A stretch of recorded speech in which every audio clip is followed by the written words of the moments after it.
each and everyone. Good day to you, sir. My name is Geneva Barquez Mamalias, the speaker for today.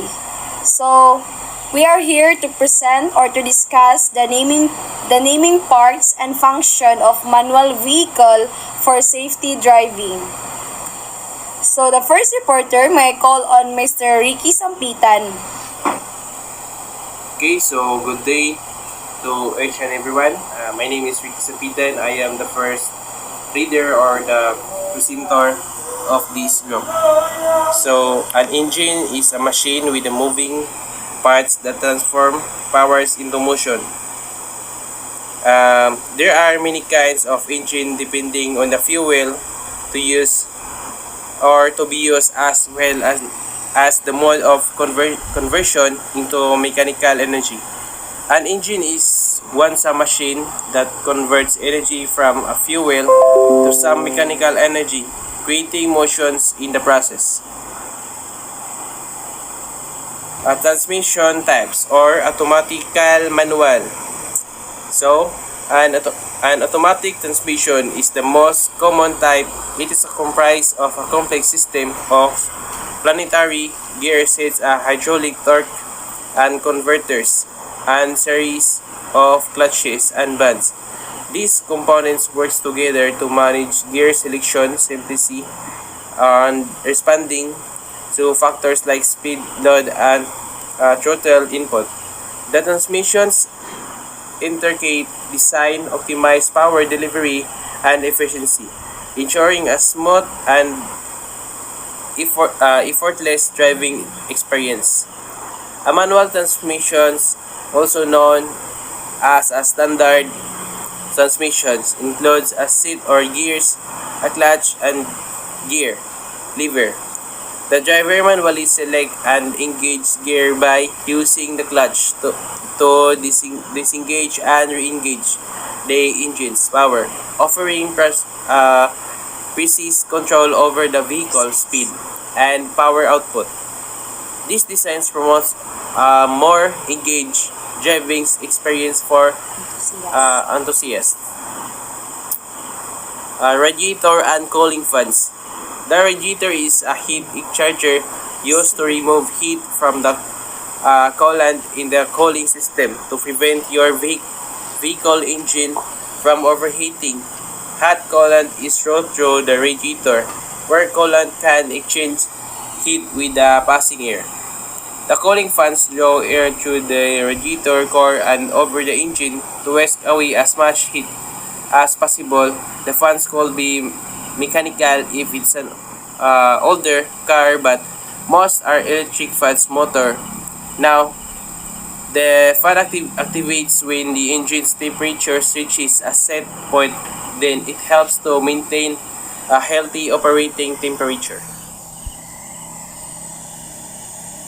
So, thank you, Mr. Ricky Sapitan. So the second reader may call on Mr. Aljo Baconga. Once again, good day, and the second presenter. Rear view mirror is usually found on vehicles with a flat end. They provide a view of objects at the closest rails to your car by reflecting images to the interior driving mirror. Some cars have cameras that play this role or sensors to give alarms which can distinguish the various objects. Side view mirror. Side view mirror or side mirror, also known as weighing mirror, is a mirror placed on the exterior of motor vehicles for the purposes of helping the driver see areas behind and to the sides of the vehicle outside the driver's peripheral vision. Steering wheel. The steering wheel is the mechanism that allows the driver of a vehicle to control the direction of the vehicle's wheels. It is typically accomplished through the use of steering wheel, which is connected to the front wheels through a series of gears and linkage. This allows the driver to turn the wheels in the desired direction, which in turn causes the vehicle to move in the direction. Steering is a crucial component of operating a vehicle. It allows the driver to navigate around obstacles and stay on course while driving. Okay, thank you, Mr. Aljo Baconga. So let's proceed to the next reader. May I call on Mr. Judy Malaki. Judy. Front wheel drive. Front wheel drive means that the power from the engine is delivered to the front wheels of the vehicle. The purpose of a front wheel drive vehicle are that the vehicle gets better fuel economy and emits less carbon dioxide. Rear wheel drive. Rear wheel drive means that the power from the engine is delivered to the rear wheels and rear wheels pulls the car forward.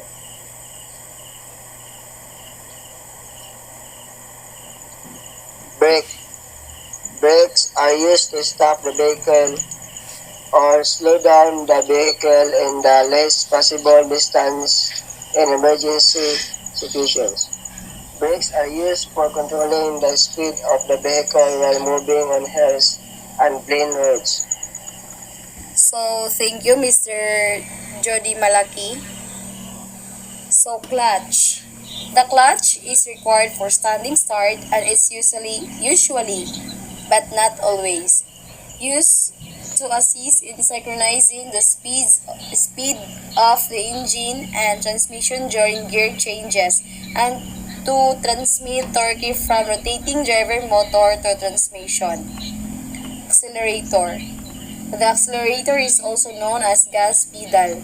It is the pedal located on the floor on the far right. This pedal controls the amount of gas being fed into the engine and thereby controls the speed of vehicle. And the last one is seat belt. Seat belts are the best defense against impaired, aggressive, and destructive drivers.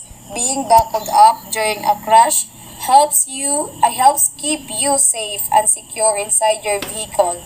Being completely ejected from a vehicle is almost always deadly. So that's all, sir. Thank you and God bless.